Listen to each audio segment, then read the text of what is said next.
Quick disclaimer before we begin. This is not a dopamine vehicle. There are no jump cuts, no hype music, no smash that like button in the first 30 seconds.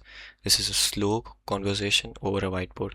If you need quick hits, this video isn't for you. Please save this video later and visit it back once you are free. Let's go forward. Right. Before I explain what I learned, you should know why I think I can talk about it. I have been in the competitive environment for a while. First, let's get started with chess. I played chess competitively for years. I peaked a rating of 2134. I played in school tournaments, district level clubs. I even used to go to classes. I also hit a brutal wall in, I believe, 10th grade. It was for about 1600 elo. I'm going to be talking about that more later. And my second competitive environment, which I faced, was Minecraft. In Minecraft, I have played in some of the biggest servers: Lunar, MMC, Hypixel, many servers. I have close to 1000 stars on Hypixel. I'm pretty sure a lot of people don't know what that means, but that means I have spent quite some time. I hit Bridge Grandmaster in 2 accounts, Classic, Legend, Sumo Grandmaster. I even used to speedrun. I even represented my country in the World Bedwars Cup in 2024. I also hold currently sub 100. This is 73rd place and 6th place on speedrun.com for Hypixel Bedwars speedrun. This is my current rating. And here is more proof, which you can just pause and see if I'm credible enough. Right, going forward, here's the first thing competition taught me. I stopped seeing myself as a victim. Even if I was a victim, I stopped seeing myself as one, because competition doesn't care about your intentions. It only cares about your action.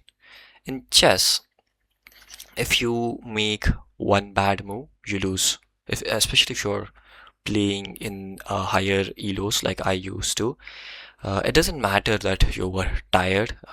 It doesn't matter if it was lag. It doesn't matter if you had a bad day, right? So after thousands of losses, something kind of shifted in me. Whenever something goes wrong, instead of playing the victim or being like, oh, it was the lag, I had a bad day, or who caused it, right? Who's the reason behind all this? I immediately go, what did I miss? What did I do? Right? And when I looked more into this while thinking about making this video, I figured out this was a phenomenon called as internal locus of control.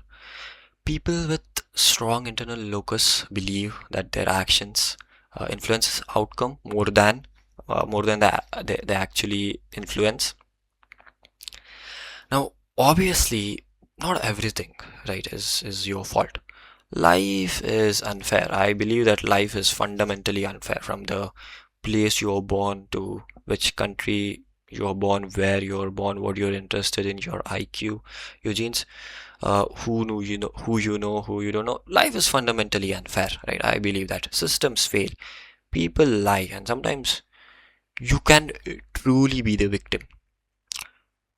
But that doesn't mean that you're gonna play this entire life out being a victim. Okay, when you think about it, even in evolution and biology, organisms that adapted to their environments survived.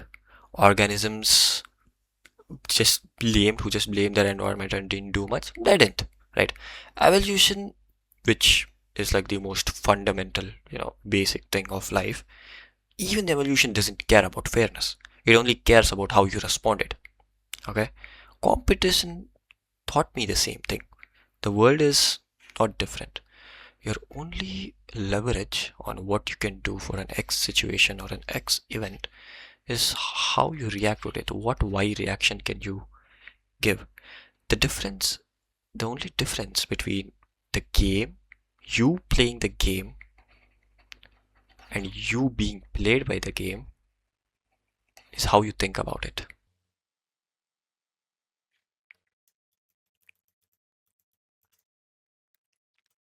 Here's the second thing. Uh, Here's the second thing which I learned from competitive gaming.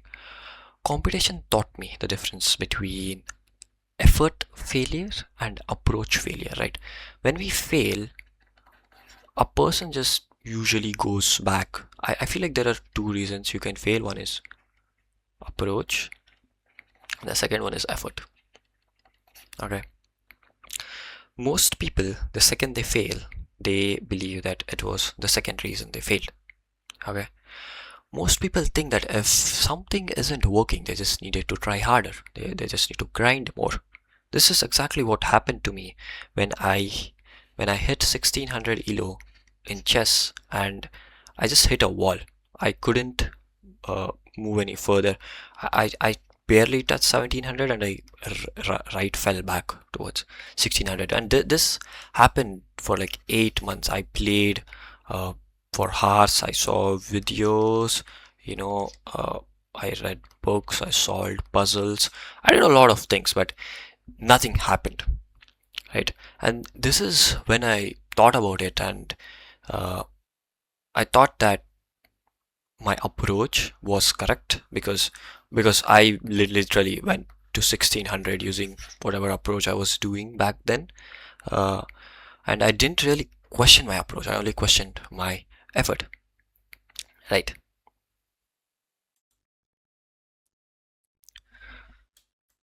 Okay, so uh, see, when you guys are following a system, you guys are following a system and you keep applying the same X effort, and you just multiply the effort and keep going, and if things are still not working, that is the time when you should question your approach, right? A system that keeps applying the same input while expecting a different output is kind of, I would consider that fundamentally broken, right? That's literally the definition of insanity. Okay, and most people today are living in broken systems, but they never dare to question this. Maybe this is because of ego, or maybe they have never thought about how they must how they must approach a problem, right? Here's another angle in computer science, right? There is an concept called as local optimum.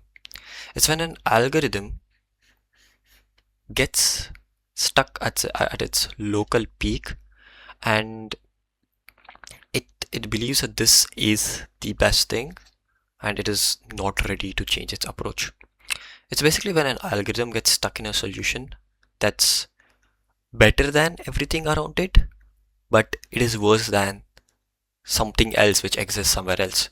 To escape that, you need to uh, disrupt the algorithm itself. You need to change the algorithm. You need to change the system itself, not try harder. This literally happens everywhere, and recently I've been observing this a lot. This happens in, let us say, business. This happens in fitness. This happens in learning. This happens in chess. This happens in relationships. Okay? The real skill is the real skill is when improvement stops, we need to kind of go back. We need to fix the feedback loop, not your hours slash efforts. Right? So to conclude to conclude this part, competitive gaming really taught me when I should try harder, and uh, when I should not, and when I should question the approach.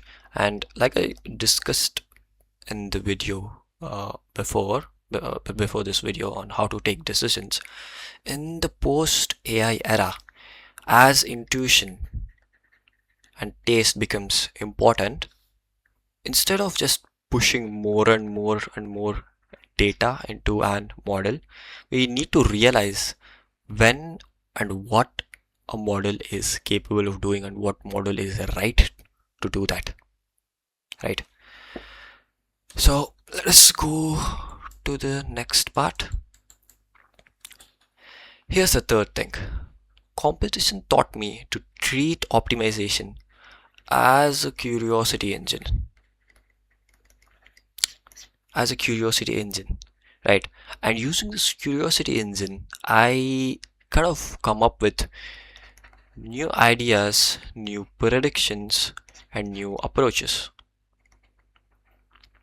But here's what a lot of people misunderstand. Optimization isn't just about, making something better. It's about creating new possibilities. When you optimize one variable, let us say X variable, you notice things you couldn't really see before. You make connections, you generate hypotheses, you try things nobody else have thought of. If your problem is truly niche and you are, tweaking with the variables a lot, it is not hard until you come to a point where you don't see many people who has done the same thing, right? This is exactly how I feel scientific evolution happens, right? Competition literally does the same thing. You're constantly encountering anomalies. You're encountering things which shouldn't have happened, losses which shouldn't make sense, right? Strategies which worked, but it is suddenly not working, right? So competitive gaming, especially Minecraft, really taught how to optimize, especially because I was playing on an American server and I had like an average of 250 ms. So I literally optimized almost anything and everything which I could do. I optimized my network settings, DNS. I bought an AWS cloud server so that I don't have to keep my laptop AFK all the time, and I could gain high pixel experience while staying AFK. And I learned how VPNs work and how network routing work and why I get, the ping I get. Why do I get it? I bought a residential IP at that time, uh, basically an IP which only I can use, an USA one. And I used to connect to this.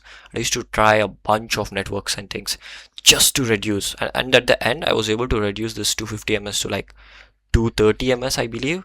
But the main point is that I learned how to really approach and optimize a lot of the things. This kind of creates a loop curiosity. It creates like a loop curiosity where you are doing something, right? You try to optimize it by tweaking Y variable, and you understand something because of this tweak, so you again change something. And a lot of people do call this obsession, but I disagree. Fine, let us go to the next thing. Yes, here's the fourth thing competition taught me. It is to be confident enough to know I'm good, but humble enough to not let the ego stop me. This is kind of like a delicate balance. Most people lean to the extremes. Either they are insecure or either they're arrogant.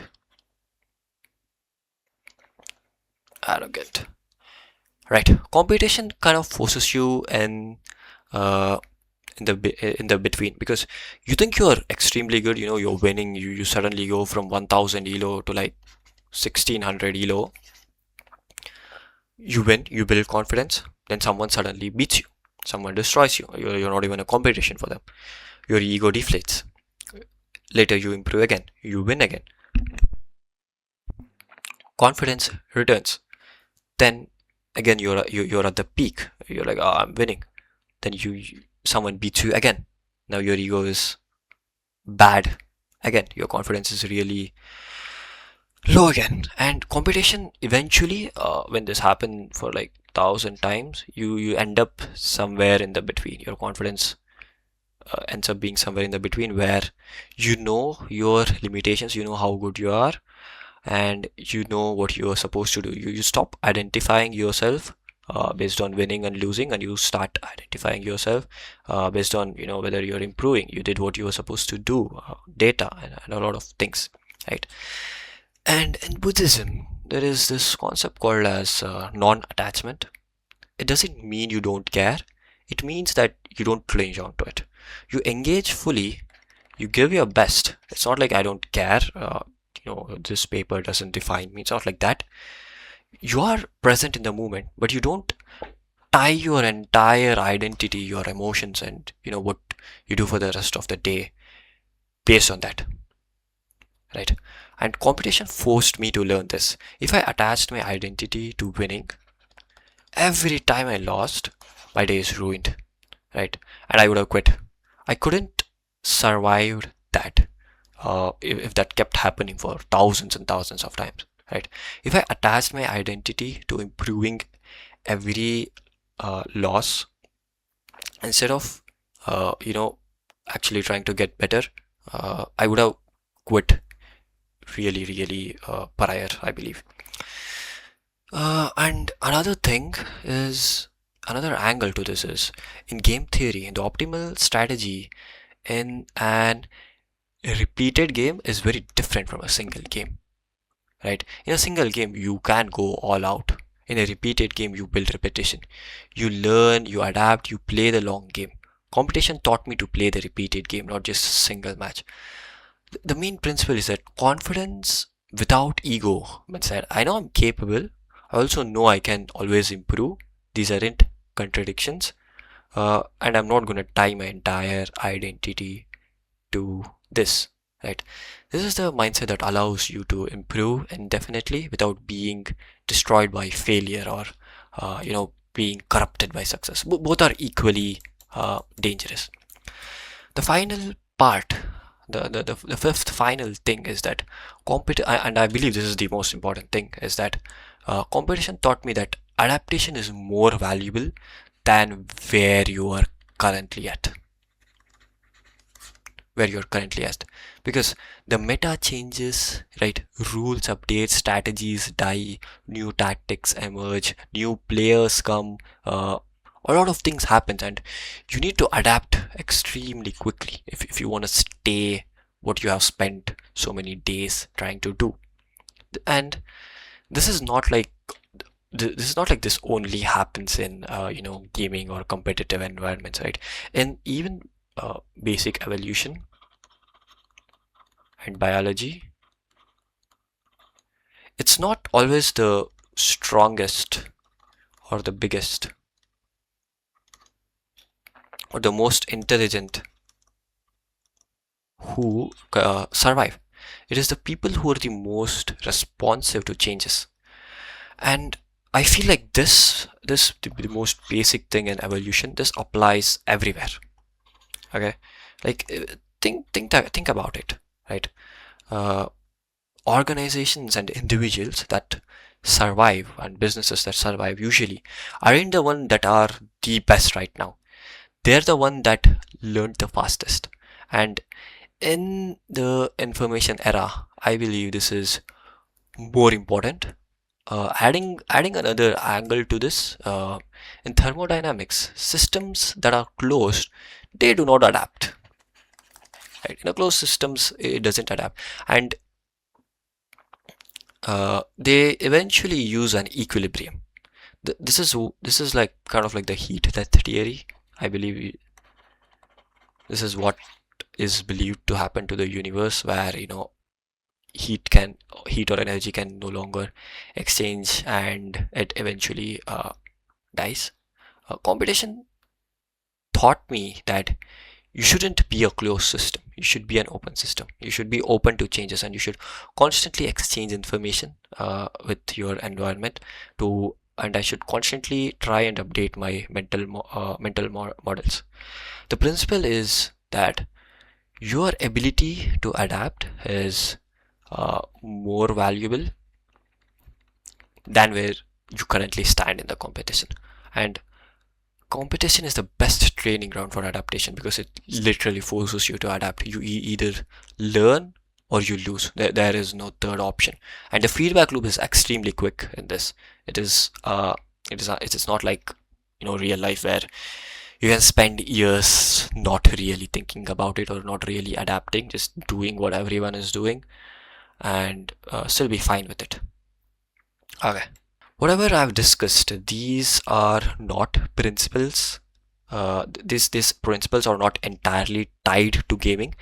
They're about how I have started thinking and how to think and how to grow, how to challenge systems, how to approach life, and basically how to survive and kind of get an edge on everything.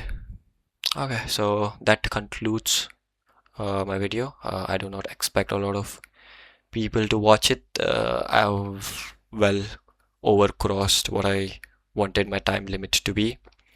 Let us see what happens. See ya.